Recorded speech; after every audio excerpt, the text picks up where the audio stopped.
This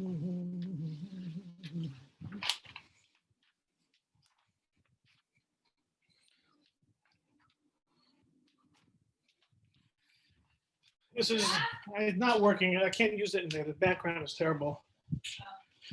Maybe I could do it in here.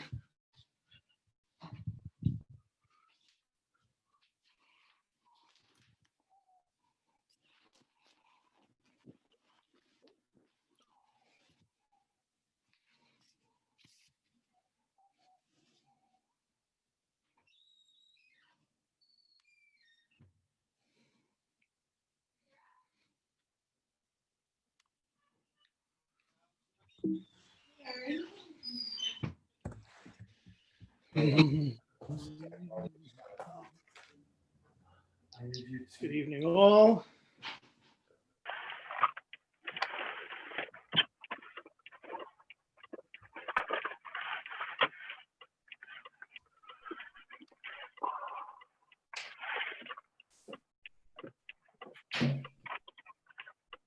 Good evening, everyone. We'll get underway in just a couple of moments.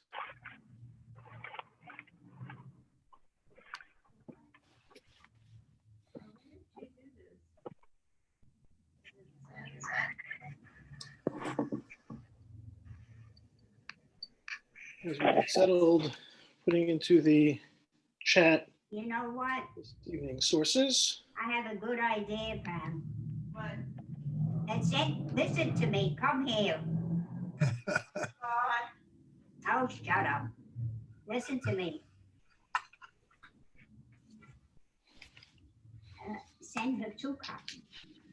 One without the, regular signature, and the one we made out. Okay. And with a little note, which I'll write you.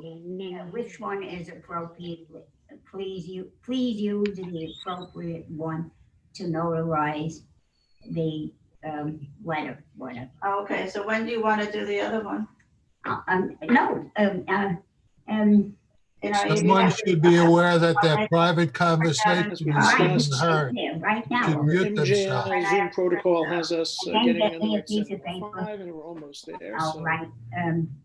Please notarize the the final appropriate letter. Well, no, I'd have to email, when I email it.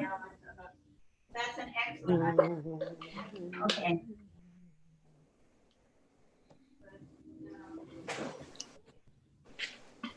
You want to eat? One,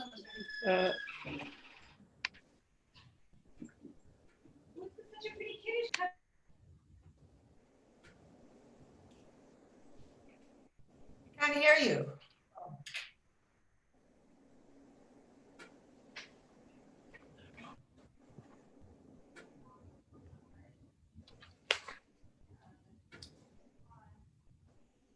Rabbi, you're on mute. Yes, thank you.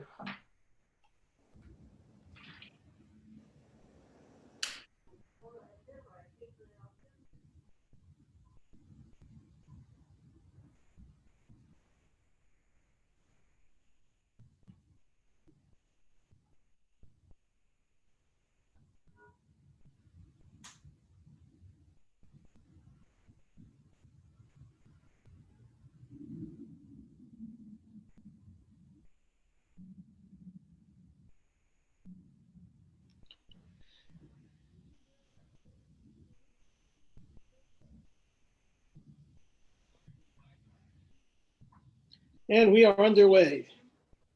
Good evening, everyone. Welcome to Meaningful Jewish Living, exploring the crash course in basic Judaism. Nice to see some familiar faces.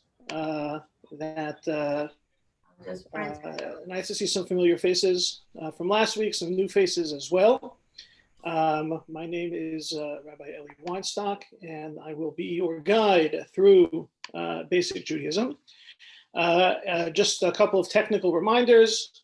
We are in week number 2. So if you were not here for week number 1, we'll do a brief review in a moment. But please email esther@ckj.org, and we'll put that in the chat as well, so that we can please have a list of those who are attending this class, so we can share materials and updates, and then just bother you with all other upcoming programs. That's the way we do things. But sometimes there's a last minute change or a scheduling conflict that has to get addressed. And Esther at ckj.org. Esther is our director of programming, and we'll be happy to help you. Also, for those who chimed in just a little bit late, again, in the chat is a link to our sources that we'll be exploring this evening. And we are underway. Part 2, Crash Course Basic Judaism. This is a course that initially was developed by NJOP, Rabbi Buchwald's outreach organization, to explore God, prayer, Shabbat, rituals, and God, prayer, Shabbat, rituals, and Jewish sexuality. As I said, sexuality gets thrown at the end just for a little bit of a wow factor. Spoiler alert, it's not that exciting. No, it's very exciting, but we'll get to it. Last week, we covered the units on God and prayer. So if you missed it, you missed out on God. But you never miss out on God, because as we explored last week, the idea of God within Judaism is at the very beginning, and God is an experience, and God is meant to have a personal experience, but God is also the idea of obligation. We introduced the 10 Commandments as presenting the idea of both the religious experience and religious obligation. Religious experience is the creed, religious obligation is the deed. Deed versus creed is the expression and the balance and the dichotomy that we'll continue to explore this evening. Last week, we pointed out that when our relationship with God comes from our personal experience and is really very much based on how we feel towards God, at the same time, if that was our full relationship with God, then we would just sometimes be closer to God and sometimes not closer to God. And so therefore, the relationship with God is also built upon deed, upon obligation. So our connection to God has religious experience, which can be very subjective and can be found in all types of celebrations and rituals and connections that we feel towards God. At the same time, there's also a religious obligation, the deeds of Judaism. Just to review something we mentioned last week, if the deeds and obligations of Judaism are like the body, and the other part of Judaism, the religious experience, the creed, is like the spirit. You need body and spirit. You need law and spirit. You need body and soul. Because if you have religious activity, the obligations, without the religious experience, it's not a vital Judaism. It's dead. It's like the idea of a body without a soul. It's a corpse. At the same time, if all you have is religious experience, you have a soul without the religious obligation, without the body, then you have a ghost. And the goal is to find a combination of the two.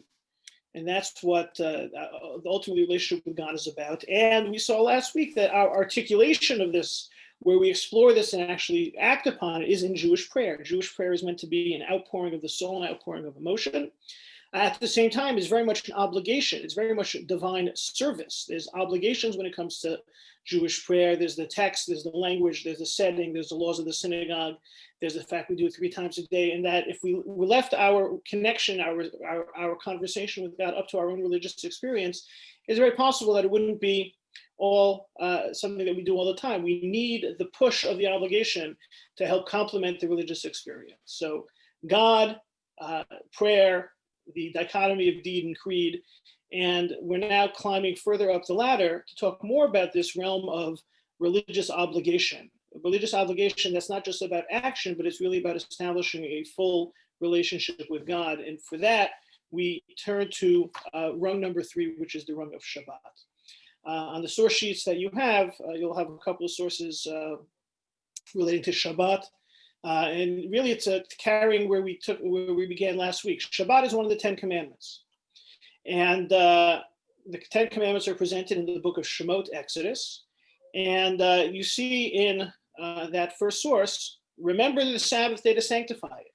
6 days may you work and perform all your labor, but the 7th day is a Sabbath to the Lord your God. You shall perform no labor. For in 6 days the Lord made the heaven and the earth, the sea and all that is in them, and he rested on the 7th day.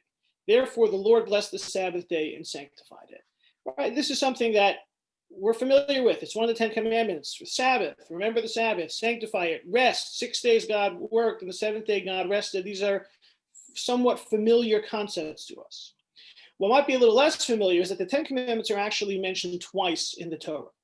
The 10 Commandments are presented when they were delivered by God at Sinai. And also in the book of Devarim, the book of Deuteronomy, where Moses is recounting the experience of the Jewish people throughout their time in the desert. And the way that happens is that Moshe, it's called, Moshe gives a very long sermon. It's almost the original Sermon on the Mount that Jesus later gives, but it's Moses' last sermon and testament to the Jewish nation. And he recounts it from his own personal experience, but within that personal experience, he shares the events that happened of import to the Jewish people. And one of those is obviously the Ten Commandments. So the Ten Commandments are restated. It's the same Ten Commandments, nothing changes. However, the language is not always the same. And the language is slightly different when we talk about Shabbat. So we're looking at Devarim chapter 5.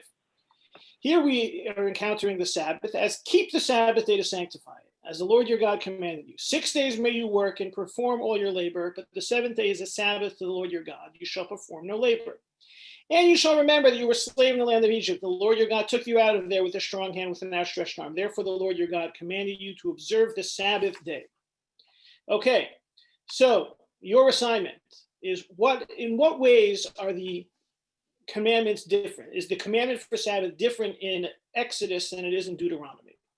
And I'm just going to point one thing out. Obviously, one of them says remember, and one of them says keep. So if you're hoping to contribute that by writing that in the chat or raising your hand and saying it, tough. I already said so. So that's not the difference I'm looking for. That's clearly one of them. But in what other ways do the statements of the Sabbath differ from Exodus through Devarim? You could type it in the chat. You could unmute yourself.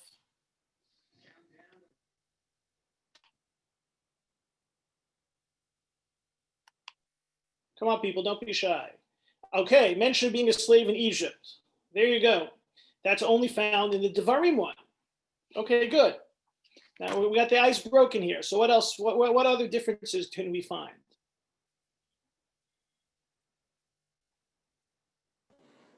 Well, in Exodus, Remember it says versus to keep. bless the Lord. Absolutely, and we're going to talk about that. That's that's the one that starts right at the beginning. If we dig a little more deeply, what else can we find? I'm looking for one more, but maybe you have others also. Okay, the language used to describe God, which is a whole other separate complicated category. Strong hand and outstretched arm. What is interesting about that one is you notice there is no strong hand and outstretched arm in Exodus. It's only found in Devarim. And maybe we can notice that in Shemot, the point of reference is the creation of heaven and earth, while in Devarim, the point of reference is the Exodus from Egypt. And also, Esther points out there's commanded only in the second one. I think it's not fully fair because I skipped some of the words. There is an element of commandment also in Exodus, but there's much stronger language of commandedness in the second. So, great job, everybody. You did just as well as you did on the 10 Commandments last week. Everyone's getting at least a C in the course, maybe a B+. You guys are doing great. If the course grade is based on behavior, everyone is behaving very well in this class. No one's talking or passing notes. You guys are great.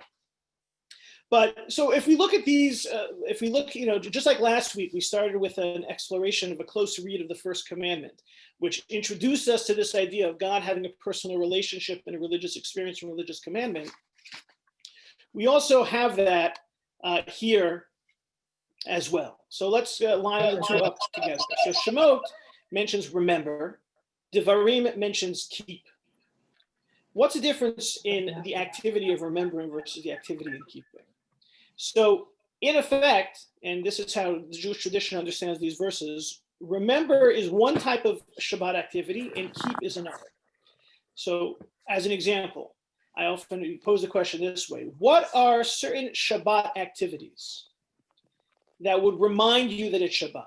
So for example, let's say you blacked out and you woke up, you don't know what day it is, right? It's like, under COVID, we either have Shabbat or not Shabbat, right? So, let's say you wake up and you don't know what day it's in.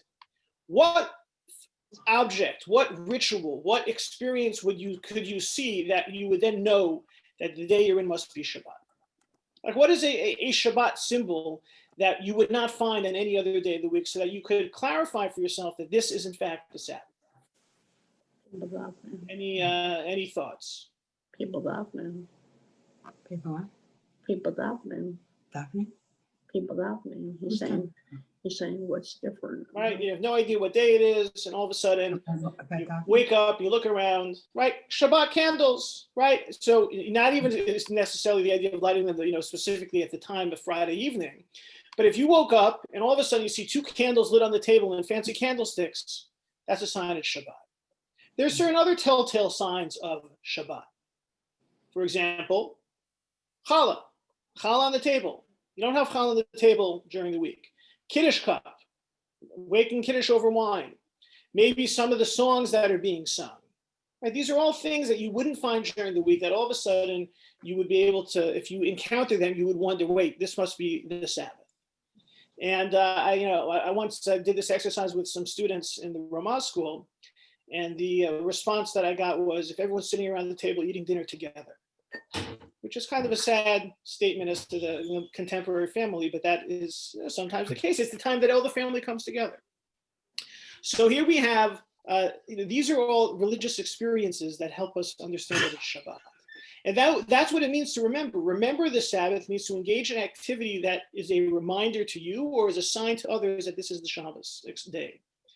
And these experiences, for the most part, are pleasurable, they're enjoyable, they're fun, they're fairly straightforward. What about Shamor? What are some ways that we safeguard the Sabbath? Right, what are some ways that we safeguard the Sabbath? Or another way of translating Shamor is observe. When we use the language of observing Shabbat, what are some of the rituals or some of the examples that might come to mind? No driving. Good. Not working. Someone also mentioned something about the cell phone. Not turning on lights. We safeguard the sanctity of Shabbat by following the commandments. And generally, it's more about the don'ts. Things we don't do on Shabbat. We're told not to do certain things. Those are ways that safeguard the sanctity of Shabbat. Now, these are important parts of Shabbat. There's a whole series of 39 categories of prohibited activity. We're not going to go through all of them right now, and we'll talk more about Shabbat later on in the MJL course. There's a section on Shabbat. But the idea is these are all things that you don't do on Shabbat. Now, remember, it's not easy to designate to someone what you're not doing. So, for example, just because I'm not using my cell phone doesn't mean it's Shabbos. It might just mean I have a little self-control in that for a certain part of the day I'm not using my cell phone. The don'ts are not symbols of Shabbos. They're examples of observance of the Sabbath. They're examples of our following God's commandments, or the terminology that we're using. These are the deeds of Shabbat. These are the deeds of Shabbat which we perform by not doing these, but that's how we observe Shabbat. I saw someone who talked about cleaning. Unfortunately, cleaning is permitted on Shabbat. So sorry, you're gonna have to clean up a little bit after yourself. Although there are certain elements of cleaning which can't be done. We don't wash laundry or engage in rigorous cleaning activities, but the dishes are okay. But we don't remove stains, for example, on Shabbat. But and we'll talk more about it. You come back when that's. I think it's being taught later on in January. So stay tuned. No showering. But here we have Zachor, remember, celebrate the religious experience of Shabbat. And then we have the Shamor, the obligation, following God's commandments, which is the deeds of Shabbat. Again, we're looking at that dichotomy of creed and deed, the religious experience and the religious obligation. Shabbat has that as well.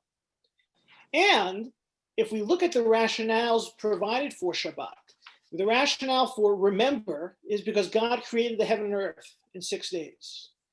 Our connection to Shabbat, the religious experience of Shabbat, is God as creator of the universe. And remember, we talked about this last week, that God as creator of the universe is a more generic, fluffy, touchy-feely type of an experience, right? Creation is this macro thing that we're all part of. It's not personal. It's not God giving us specific commandments, and that's true. The religious experience of Shabbat is more in line with God as creator of the universe, not as God of master and commander. What about safeguard and observe Shabbat? What's the rationale given? And this was what was pointed out by one of you in the chat. Why?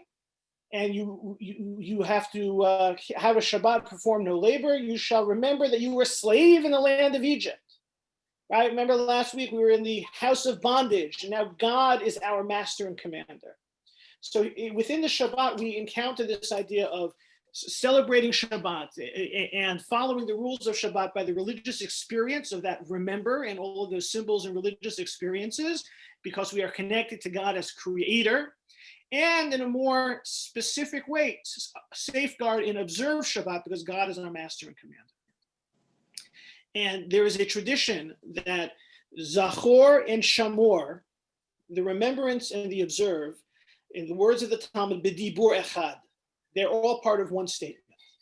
And in a sense, God gave both of these at once. These are two halves of the same whole. They're two sides of a coin. The idea of remembering and safeguarding, they are essential to the totality of Shabbat.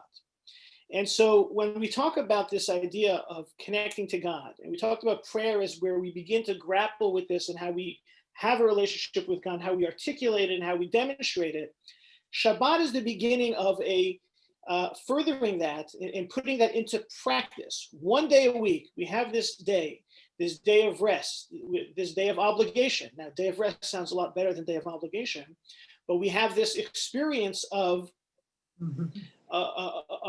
balancing the deed and the creed, the religious obligation with the religious experience. It's all connected. And as we pointed out last week, which is more popular in the broader Jewish community, saying Kiddush on Friday night or not driving on Shabbat?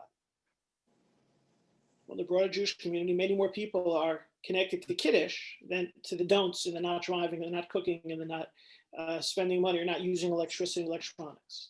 These are all, but they're all part of the same whole. And in a sense, Shabbat has turned into a statement of a person's connection to traditional Judaism.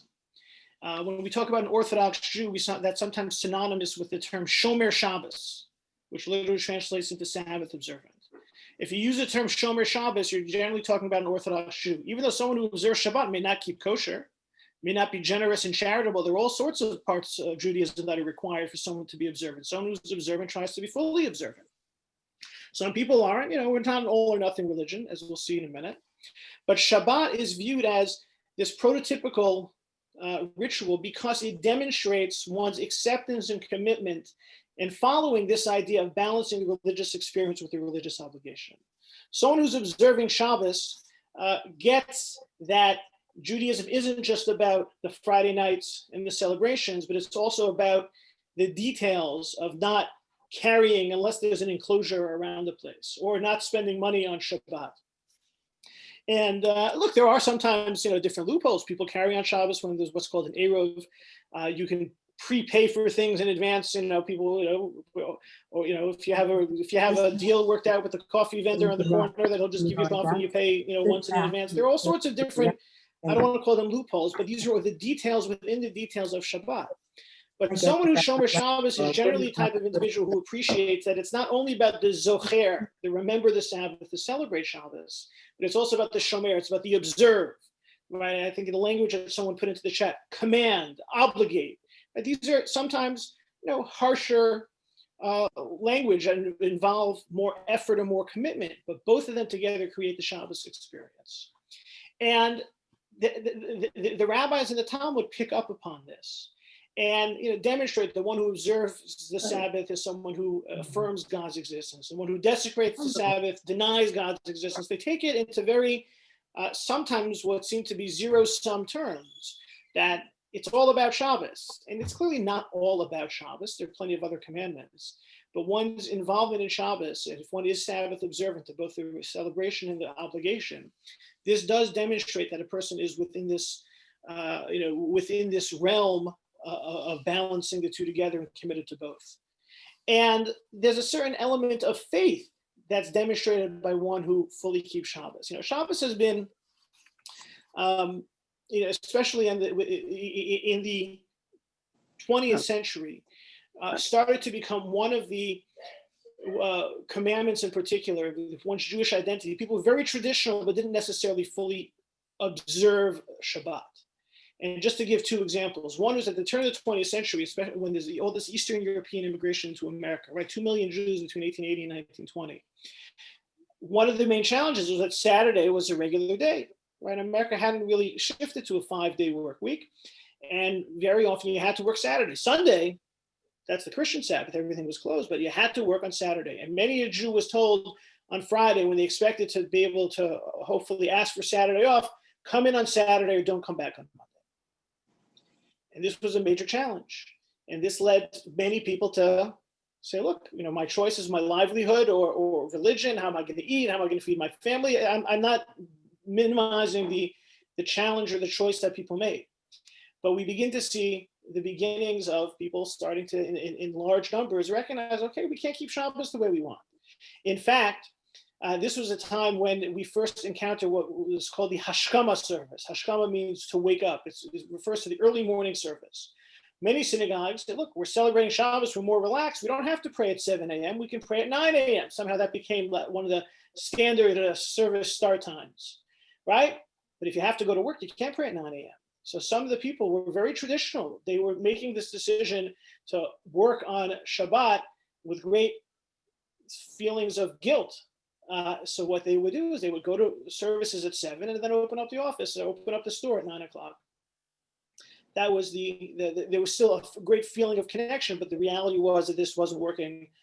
This wasn't working anymore.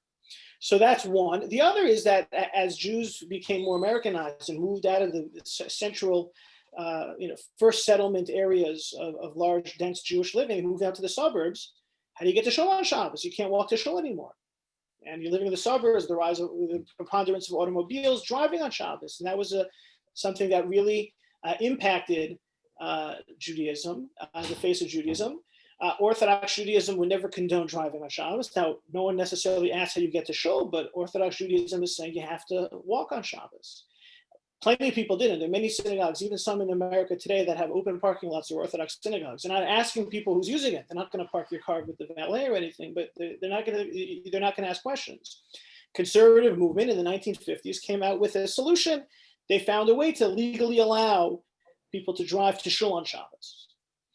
So, just like we talked a little bit about last week, get rid of the guilt.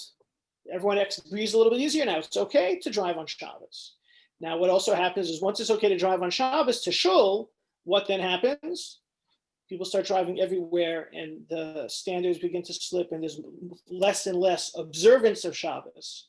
And it becomes a major challenge. Again, thinking back to what we saw last week with regard to the difference between the religious experience and religious obligation.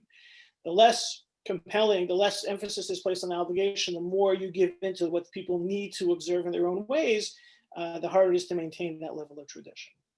So, but Shabbos is really testament to faith. They tell a story about there's a poor man walking down with a heavy sack down the road in the forest, and suddenly behind him comes a wealthier individual driving a horse and carriage. And the guy stops and says to the poor man, "Let me give you a ride." And the poor man says, "Thanks so much." He gets up, he's sitting next to the man on the coach, the horses are moving, but the guy's still holding his sack on his shoulder. And the rich guy says, "Come on, my friend, take a load off, put your sack down." And the poor man says, "No, I appreciate the ride. The horses are already carrying me. I don't want them to also have to carry my heavy sack." Now, what's wrong with that reasoning? The horses are already carrying the heavy sack. It doesn't really matter anymore. It's already a little bit late. The horse is in charge. So we have the idea, the same is true with regards to us in our relationship with God. If we believe that God is in control of the world and God is responsible for what we have, then we don't have to work on Saturday. Whatever we need, we can get by working 5 days a week instead of working 6 days a week. We should recognize that our observance of the Sabbath is, in a sense, a testament also of faith. It is a statement of faith that God is in control and God runs the world. And also, when we think about what observance of some of these rules demonstrates, is that some of these rules don't make a whole lot of sense. So, for example, technically, according to the laws of Shabbat, I'm allowed to put on a big backpack, 25 pounds, and walk up 15 flights of steps. Now that's hard. Did I work hard? Yes. Did I violate Shabbos? No. But I'm not allowed to flick on a light switch. Did I work hard? No. Did I violate Shabbos? Yes, because we're not allowed to ignite a flame, turn on a light on Shabbos. So engaging in the observance of Shabbat also is an expression of faith in the tradition of Judaism, the legal tradition of Judaism. The acceptance of an oral tradition. Not all the rules are written, spelled out explicitly, but it's also part of our larger tradition. So it's for these reasons that Shabbat is our third rung. If we started as our foundation with God and the way we interact with God, our religious experience, but also that comes with religious obligation. Our second rung was prayer, where we grapple with this and begin to speak to it and begin to act upon it. And prayer is about our hearts, but also our obedience. Shabbat is, as we move more into the practical daily world, where yes, there's a religious experience and celebration, but we begin to be bound much more by religious obligation and rules. And the observance of those rules is actually in and of itself a demonstration of faith, that I recognize and accept the Jewish tradition, the Jewish legal system, the role of the rabbinic Judaism. All of this is coming together in this package that we call Shabbat. So when the rabbi said that as the Torah commands to remember and to observe, they are connected. They are really part and parcel of the same observance. And that is why Shabbat is such a prototypical Jewish observance. And we talk about someone being Sabbath observant or Shomer Shabbos, that extra level of observance beyond just the religious experience is the type of attitude that typifies the observant Jewish individual. Today he's So more. that's Shabbat. I'm happy to take any questions on how we explain Shabbat, or questions that people have about Shabbat, or things that they thought about Shabbat they want to know if they're true. I'm happy to stop for a moment. You can mute or chat or raise He's your so hands, smart or though. He's so however else you want smart. to make yourself. I'm gonna say something. I have to write a few nice things about him. I'm gonna ask him how he feels about moving. Okay, we're all on the same page, right? Everyone can hear me. I'm not muted. The sound's working. We're good. Yeah. Okay. Glad to know, because half hour in, I hope I haven't been talking to myself. It's one of the challenges on Zoom. You're not really sure exactly what's going on, right? But that's part of the covenant of Zoom, right? We take it for granted and as a given that we're all fully in this together. Okay. So that's something to keep in mind. Please mute. Okay, so But it's not to us, private. let's now move on a little bit to the next rung.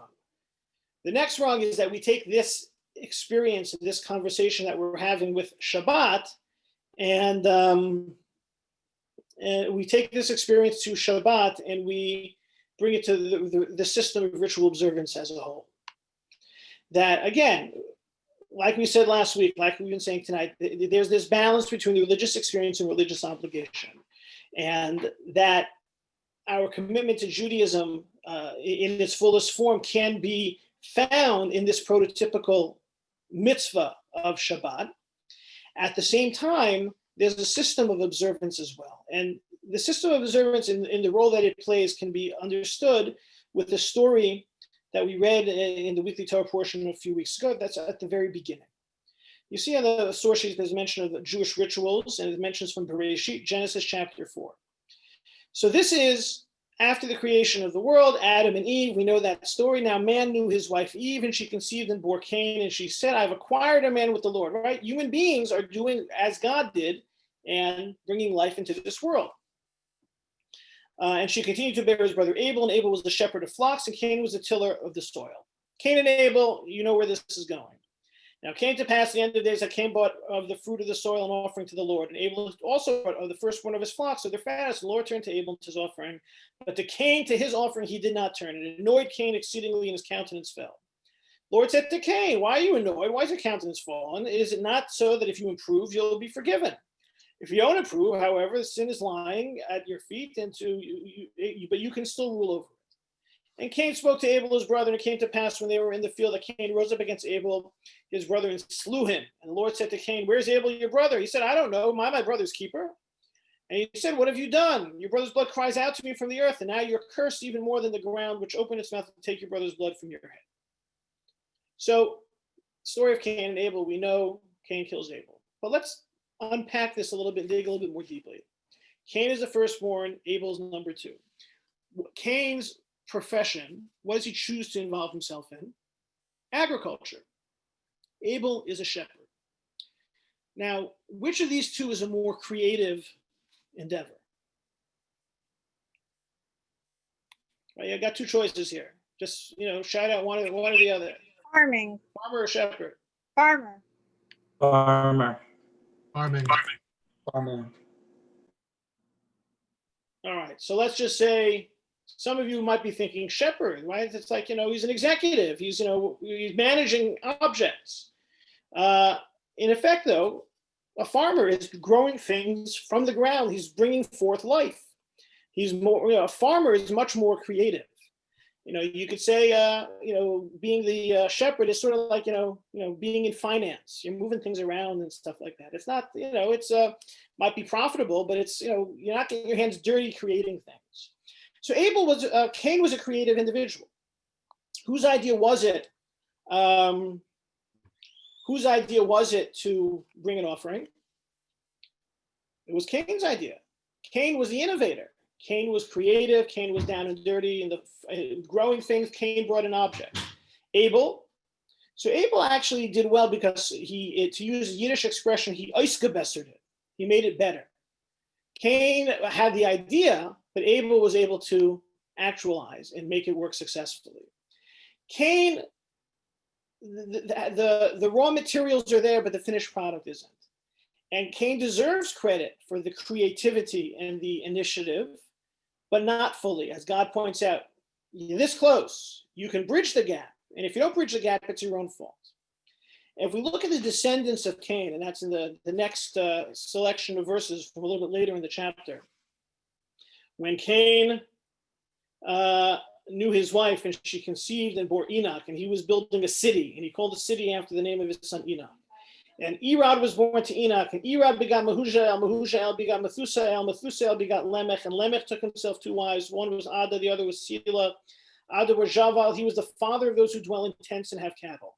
And his brother's name was Jubal. He was the father of all those who grasp a lyre and flute. And Zillah also bore to Tubal Cain, who sharpened all tools and cut copper and iron. And Tubal Cain's sister was Nava. So this is more than just genealogy. Who were the descendants of Cain? The descendants of Cain were individuals who shaped society as we know it. They were the musicians, they were the city builders, they were the metal workers, right? This is, going back in history. We're not, the timeline is taking us back to, a period where civilization was not as advanced. This is, when we read about what's taking place in the ancient Near East and the beginnings of societies and kingdoms, right? These are the descendants of Cain who were involved in that type of activity. They, like their ancestor Cain, were creative. There's a lot of latent creativity within human beings.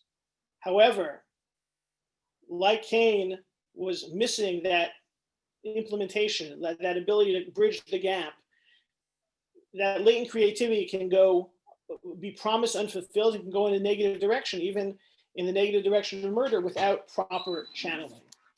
And this is where we get to the idea of Jewish ritual.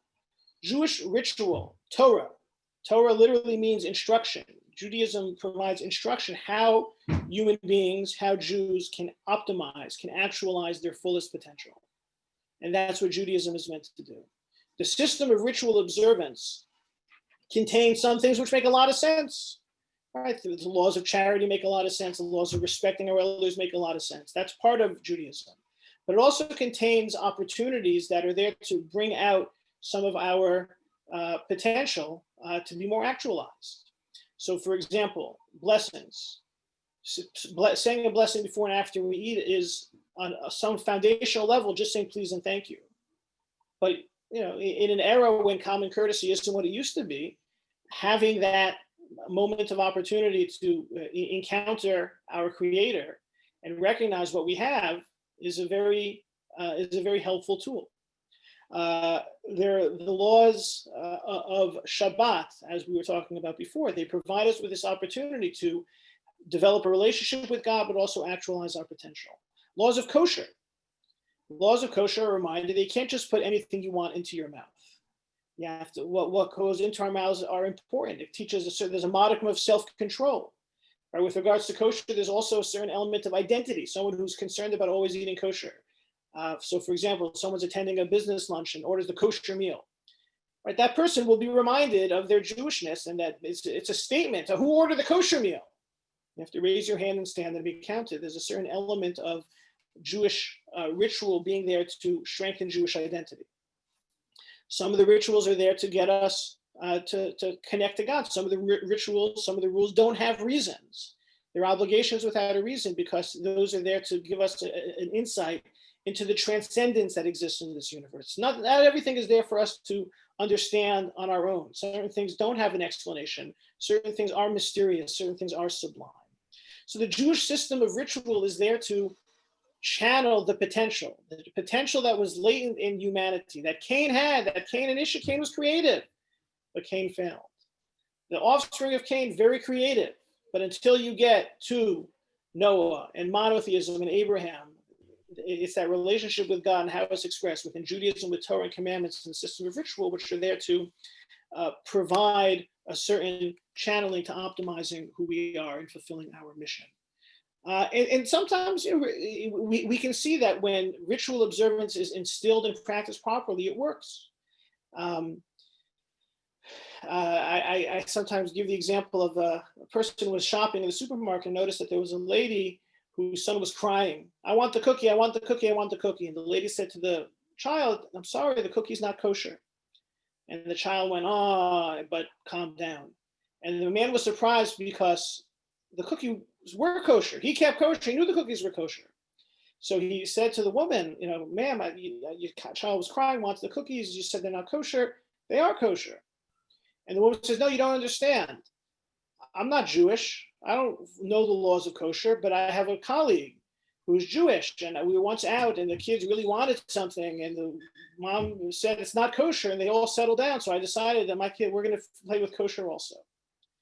It's sometimes incredible to imagine, especially children, how sometimes kids need to have what they want and when they want it. But it works until the children themselves know how to read the label and find the kosher symbol, and then all parents are out of luck. Or for example, Shabbat. In this day and age when people are so connected to technology, I know this from my own experience with my children and from so many other families as well. On Shabbos, there's no utilization of these prohibited objects. No phones, no electronics. You don't use the toys that make noise. We're not talking about older, mature children. A 3-year-old who's raised in a Shabbat environment knows that's muktzah. Muktzah means something that's set aside. You're not allowed to use it on Shabbat because it runs in a prohibited fashion, maybe with music or with electricity or batteries or something like that. And so ritual observance, it's not just fundamentalism. It actually creates an environment. It creates a fertile environment for more deeper connection and understanding. Doesn't always work. Not every single person who observes rituals is always a nice person who does the right things all the time. But that was the purpose of the ritual observances. And as we said, mitzvah means obligation. Right? We have a mission to perform mitzvot. Mitzvot also mean connection. These are how we can connect more to God.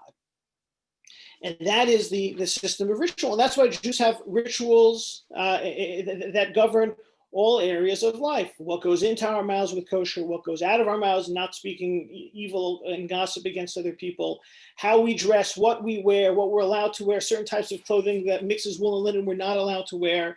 We have a fully immersive and engaging landscape of rituals that are there to help us reach our potential. Because we know that sometimes regulation works. Now, too much regulation, government regulation doesn't always work the way we want it to work. But I always like to give the example, and this was a much better example before these last 7 or 8 months.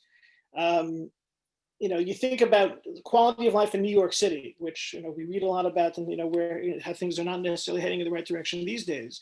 But New York City changed dramatically from the 70s and the early 80s into the 90s. And a major part of that was the attention to regulating things and quality of life. And like I always like to say, New York City without a pooper scooper law was pretty messy and stinky. It's not. It doesn't solve everything, but paying attention to these things and how people live and trying to regulate and govern and bring up the best can work. And we can argue, whose fault it is if things are heading in the other direction, but we won't do that when we're being recorded. But we have an opportunity to see how it's regulation, and it's not just regulation, but it's an acknowledgement that regulation and is, we're able to recognize that we are fulfilling our mission. There's someone who makes a demand, and we feel that it's our responsibility to follow that demand for the greater good. That's the system of ritual observance. And ritual observance definitely has much more of a focus on the deed, pendulum swinging to the deed side of things, but it really very much is this idea of trying to bring out the best, and in ways that adherence to these deeds can also hopefully complement our religious experience as well. So if wrong number one was God, our religious experience, recognizing religious obligation, our mission, and our being commanded, and also having a connection. Prayer, where we grapple with that and begin to speak about and articulate it. Shabbat is the prototype of the deed and the creed coming together in our experience. Ritual, that fourth rung, is we take it a little bit further out and recognize in all areas of life, Judaism provides regulations which are opportunities for us to fulfill our mission, and regulations which are opportunities for us to connect to our master, commander, and creator. Questions about the ritual side of things? Any specific, specific rituals which stand out as strange to you, want further explanation, or how this fits in with the direction we're going? Feel free to raise your hand or just Maybe shout a it little out. uncomfortable, Rabbi, but I have a question. I'm participating in a class which is working on one of the commentaries on the Shulchan Aruch, and I've become familiar with some of the laws of the morning, arising in the morning, and come to a place where I am told that the ritual washing of your hands is done because the evil spirit tends to inhabit your body in time of sleep. And when you wake, and thank God, it leaves your body as you awaken, except you have to wash your hand because it tends to cling to your fingertips. This is a ritual translation I'm not prepared to follow. I want to obey ritual insofar as I feel it's obedience to God. I find it difficult to see some of the far out explications of ritual as being tenable. Well, look, on some level, this connects with what we saw last week, which is more important, religious obligation or religious experience, and obedience. Judaism places a priority, a premium on observance rather than understanding. At the same time, it's not all or nothing. And I think that, the more one, just similar to, as we said, with faith, that the leap of faith can be smaller the one more engages and grapples with what faith is really meant to be. The same is true with ritual. Sometimes rituals become automatic, and sometimes rituals we can find more meaning in it, and sometimes rituals change. There's plenty on the books in Judaism with regards to sacrifice. Now, sacrifices don't resonate with most people because, sacrifice is not a common form of worship. Maimonides tries to address this by saying that initially sacrifices were the way to worship the deity, and so Judaism adopted it also, but it was more of a medium to get people connecting to God rather than an absolute obligation for there to always be a sacrifice. Now, does that mean sacrifices will never come back, or they will definitely come back? I like to focus on the here and now. For me, the here and now is about connecting to God and not about offering a sacrifice. That doesn't mean I'm not going to study the laws of sacrifice, because it's all part of the larger tradition, but everyone will have to grapple and sometimes decide, oh, that makes no sense to me, I'm not going to do it. That's just that's part of the system. Just like Cain decided not to improve and instead killed his brother, we may decide not to necessarily follow that ritual hand washing before we pray every single time. We may do it once in the morning. We may to recite the blessing. This is the, in my opinion, the great playing field of Judaism, that we have that opportunity to first, we make our own decisions. That's, Judaism is the most pro-choice religion there is, because we believe in free choice, not on the abortion side of things. That's a separate conversation. But but Judaism allows us to choose. Now, I think Judaism would prefer not to just say, I'm not going to observe, I'm not going to study. But I think once you start studying, and the example you gave of studying a commentary on the Code of Jewish Law, and to try and understand, more deeply what it's about, and then, you may decide, okay, this doesn't resonate with me. That's what Judaism hopes that we'll do. Judaism doesn't necessarily want blind obedience, nor does it want immediate rejection without even trying to understand it in the first place. And that's an important point, that it's not all or nothing. It's not all or nothing in totality. It's not all or nothing every day. Judaism, in my opinion, it's important to be in the system. There's a system of Judaism. I'm going to do my best. I'm going to study. But to basically dismiss it from the outset, I don't think you've given Judaism a chance. And I think the realm of ritual and the realm of Jewish law provide us with tremendous and diverse opportunities to explore this.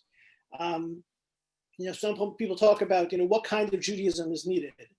I like to say serious Judaism. Right, let's take a look at the text. Let's take a look at the sources. You think that this is right? Well, prove it to me. Oh, you don't care about what the sources say? Well, then we're not really having the same conversation. But that whole equation doesn't even get started without our recognizing the value of the system.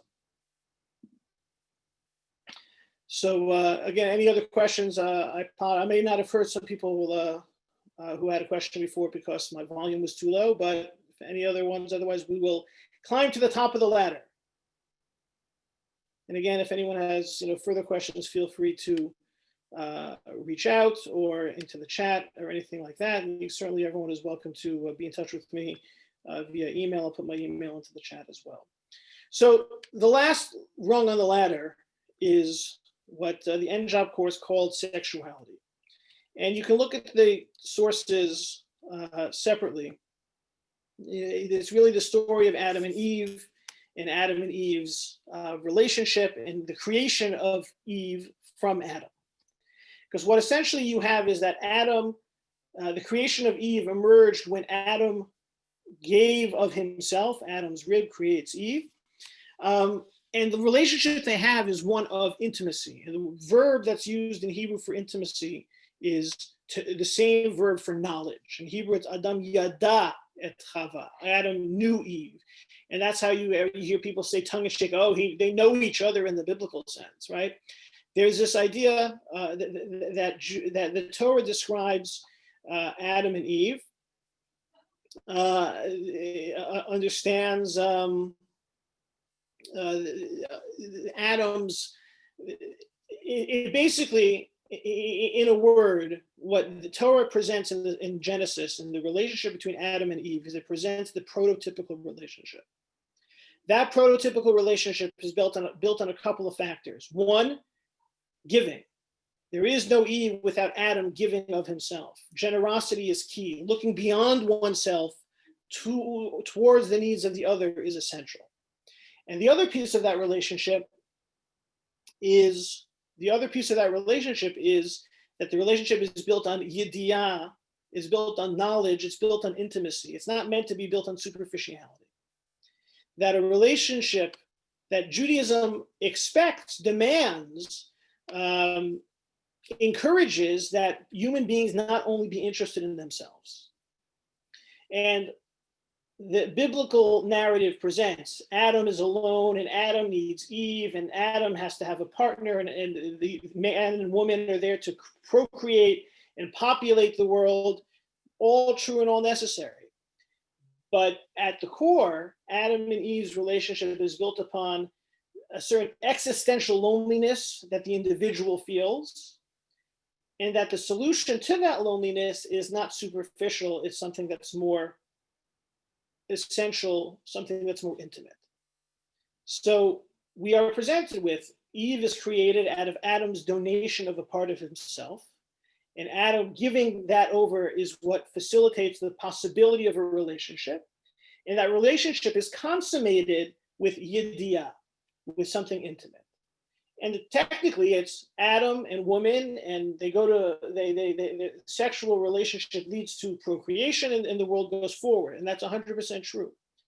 But the concepts that are part of getting to that relationship, the giving and the deeper connection that's intimate, that's not just superficial, that really is meant to guide any relationship, right? The idea of connecting to people on a deep level, being cognizant of the needs of the other, being cognizant that I'm not complete without sharing with the other. And how I connect with the other shouldn't be just my selfish needs of a carnal relationship or a selfish relationship. I like you because you give me something. Whatever that something is, that's not enough. And that, and in a sense, the model of the relationship is Adam and Eve and the creation of woman and their marriage and their intimacy and their sexual relationship and their procreation, etc. But the underlying themes are found in any relationship, because let's face it, not every human relationship progresses the way the relationship of Adam and Eve. Not every person gets married. Not every person has children. Right? So it can't be that this is, every relationship has to be like this. Yes, Judaism in Torah places a premium on marriage, on family, on a certain element of procreation, the mitzvah be fruitful and multiply. These are all true. We learn that from Adam and Eve also. But the Adam and Eve story, if we dig a little bit more deeply, present us with the possibility of seeing that our role in this world from a Torah perspective is not to be only interested in ourselves. It's to give of ourselves to connect with the other and to form meaningful, lasting relationships that are not just technical, that are not just selfish, that are not just based on, that are not just transactional. And when we look at the sources of Adam and Eve, people always look at, oh, see, this is why we know that Judaism has to reject, Judaism, you have to get married or you're not living a Jewish life. Judaism does look at this as a prototype. Man, woman, family, yes, these are values within the traditional Jewish system. But if we dig a little bit more deeply and take a step back and look at what's happening here, human beings are not complete alone. Human beings solve that loneliness not by not by only receiving, but by giving. And that relationship is one that just can't be transactional, has to be more deep and more intimate. And we can take that prism to any relationship we have with a family member, with a coworker, with a neighbor. That's what this rung on the ladder is about. And so it starts with sexuality, Adam and Eve and their relationship, and they procreated and had children. Yes. But really the top rung of the ladder is applying the relationship with God and our commitment to religious experience and religious obligation, the creed and the deed, and being cognizant of our need to share that with the other in a deep and meaningful way. So that's what I said at the beginning, the Jewish sexuality piece, it's not as juicy or racy as you may have wanted it to be, but it really is an essential part of our taking Judaism to the next level and living it in this world. So I'm happy to take any questions on that front. But just to review, we started with God, we grapple with it and speak about and articulate it and begin to encounter the balance between religious experience, religious obligation with prayer. This is the prototypical ritual where this fully gets worked out is Sabbath. The rest of the ritual system is there to help us reach our potential, fulfill our mission from our commander, but also a connection with God. and that we have to be on the lookout of how we can share of ourselves in a meaningful way with others, because that Judaism is not meant to be lived in a silo. And there you have our crash course in basic Judaism. Happy to take some of the any questions or comments. The course will continue next Thursday night as you tackle the Jewish life cycle. And again, please send your email, your name and email address to me at raveli@ckj.org or Esther@ckj.org, putting it to the chat. And I look forward to further and future opportunities to study with you. There's the 8:45 pre-Shabbat experience coming up also on Zoom, and plenty of other Torah opportunities together.